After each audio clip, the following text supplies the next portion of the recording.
Maximum लोगों को investment करते टाइम एक कंफ्यूजन रहती है कि पैसों को इन्वेस्ट करने का अगर कोई राइट तरीका है तो वो आखिर कौन सा है। क्या एसआईपी के थ्रू इन्वेस्ट करना सही रहेगा, यानी कि सिस्टमैटिक तरीके से हर महीने एक छोटा अमाउंट इन्वेस्ट करना, जैसे कि 1000-2000 रुपए मंथली अपनी इनकम में से सेव करके इन्वेस्ट करना, या फिर एक साथ लमसम अमाउंट इन्वेस्ट करने से ज्यादा रिटर्न्स मिलेंगे, यानी कि एक ही बार में 1,00,000-2 लाख जैसा बड़ा अमाउंट इन्वेस्ट करना। तो इन सब कंफ्यूजन्स को मैं आज इस वीडियो में दूर करने की कोशिश करूंगा और इन दोनों तरीकों से इन्वेस्ट करने का सबसे अच्छा समय कौन सा होता है जिससे हमें मैक्सिमम बेनिफिट्स मिल सकें, ये भी जानेंगे इसी वीडियो में। और साथ ही साथ पावर ऑफ कंपाउंडिंग कैसे इन दोनों प्लान्स में वर्क करती है ये भी देखेंगे। और हमेशा की तरह ये सब हम सिंपल एग्जांपल्स और स्टोरीज की मदद से समझेंगे, सो दैट हमें कंसेप्ट्स आसानी से समझ आए और हमारा दिमाग इन्हें लंबे समय तक याद भी रख पाए। तो फिर बिना ज्यादा देर किए आइए मिलते हैं 4 नेबर से जो कि एक ही कॉलोनी में रहते हैं और सभी के सभी अच्छी खासी इनकम जनरेट कर लेते हैं।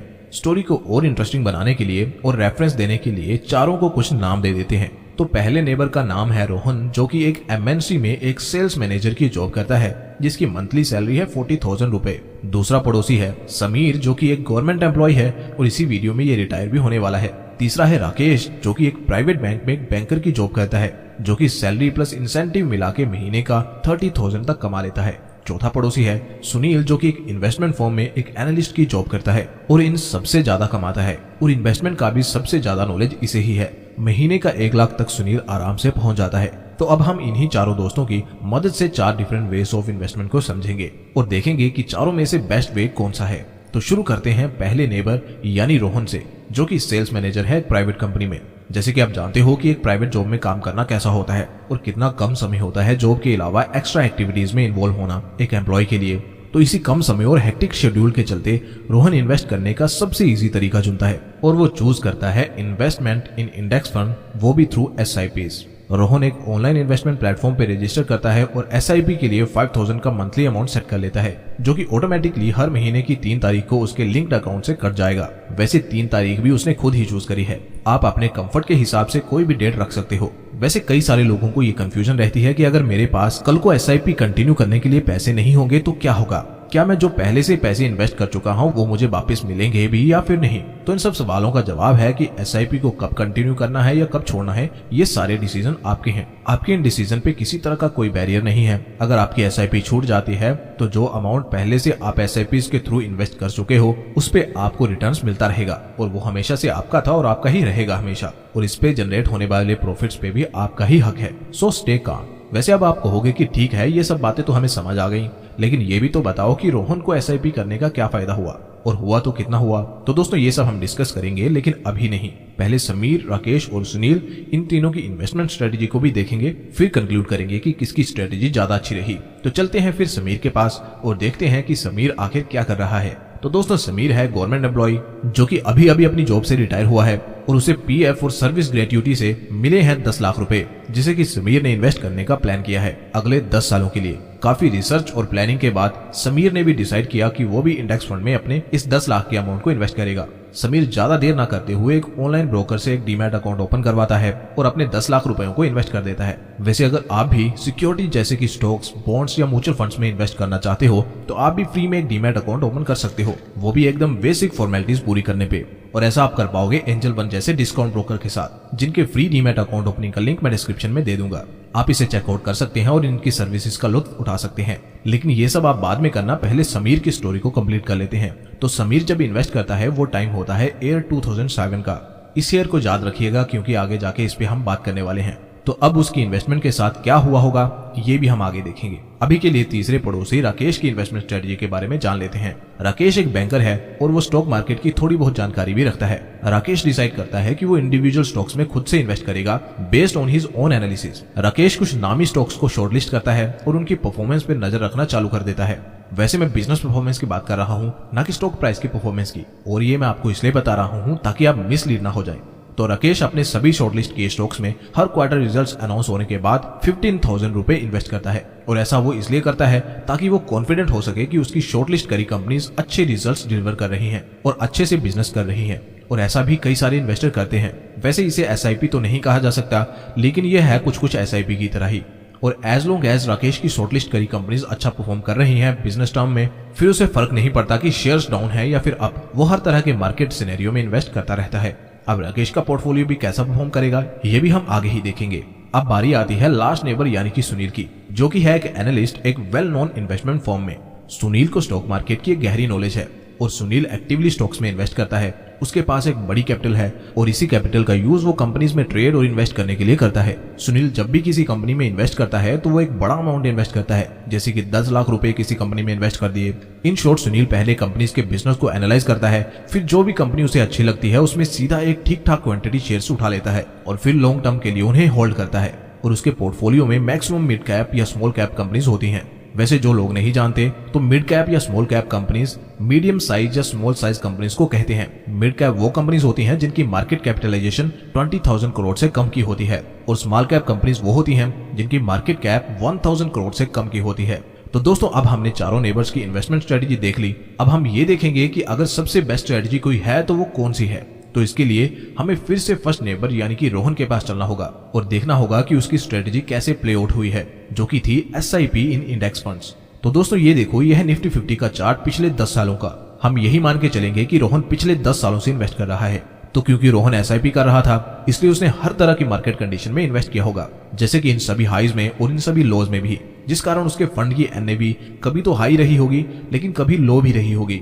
फॉर एग्जांपल जब रोहन ने SIP करना शुरू किया तो उस समय निफ्टी 50 इंडेक्स फंड की NAV थी 100 की, ऐसा हम मान के चल रहे हैं। फिर नेक्स्ट मंथ मार्केट ऊपर गई और NAV हो गई 120 की, रोहन ने तब भी इन्वेस्ट किया। फिर उसके नेक्स्ट मंथ मार्केट टूटा और NAV आ गई 80 की, रोहन ने तब भी इन्वेस्ट किया।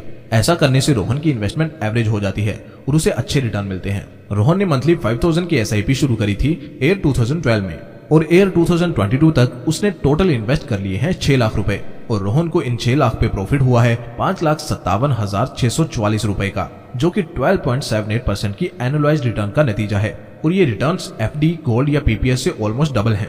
दोस्तों रोहन की स्ट्रेटजी उन लोगों के लिए बेस्ट है जो बिल्कुल कम समय दे पाते हैं मार्केट को और जो बिल्कुल कम रिस्क में अच्छे रिटर्न चाहते हैं, जो एटलीस्ट FD से तो बेहतर हो। 10 to 12% के रिटर्न्स आप एक्सपेक्ट कर सकते हो इस स्ट्रेटजी से, जैसे कि हमने अभी देखा।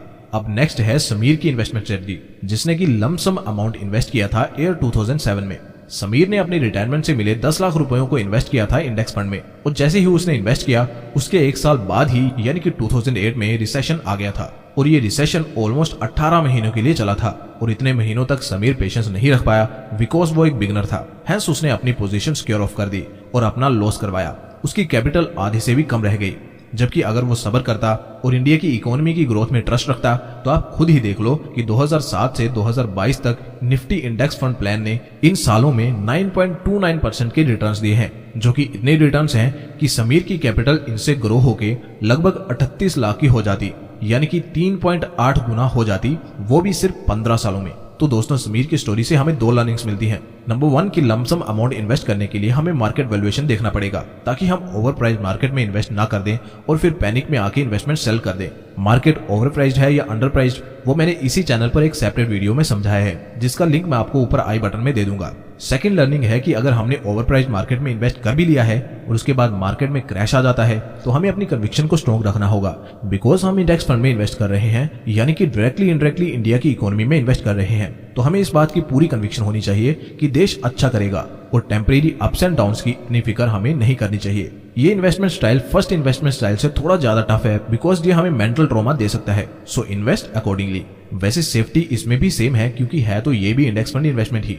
अब थर्ड नेबर यानी राकेश के इन्वेस्टमेंट स्टाइल को एनालाइज करते हैं और देखते हैं कि ये स्ट्रेटजी किन लोगों के लिए स्टेबल रहती है और कितना रिस्की है ये इन्वेस्टमेंट स्टाइल। तो राकेश का इन्वेस्टमेंट स्टाइल है वेल नोन स्टॉक्स में इन्वेस्ट करने का, यानी कि लार्ज कैप स्टॉक्स में इन्वेस्ट करना, वो भी क्वार्टरली रिजल्ट्स पब्लिश होने के बाद। एज वी नो कि लार्ज कैप स्टॉक्स को आफ्टर इंडेक्स फंड्स मार्केट में सेफ इन्वेस्टमेंट समझा जाता है और ऊपर से जब क्वार्टरली रिजल्ट्स पब्लिश होने के बाद इन्वेस्ट किया जाए तो रिस्क थोड़ा और कम हो जाता है, जो कि राकेश करता है, लेकिन इससे रिटर्न्स भी कम हो जाते हैं। बिग कंपनीज 15 से 18% के रिटर्न देती हैं लॉन्ग टर्म में, ऐसा माना जाता है। तो क्योंकि राकेश हर 3 महीने के इंटरवल पे इन्वेस्ट करता था, यानी कि साल में 4 बार, और इन्वेस्ट करता था 15,000 रुपए, तो 10 सालों में 15% के रिटर्न के हिसाब से राकेश के पास होंगे 13,47,431 रुपए, जो कि 6 लाख की टोटल डिपॉजिट से बढ़कर बने हैं। वैसे 15% के रिटर्न मैंने इसलिए लिए हैं क्योंकि राकेश क्वार्टर रिजल्ट्स पोस्ट होने के बाद इन्वेस्ट करता था, तो मैंने लोअर रिटर्न्स लिए हैं इस एग्जांपल में।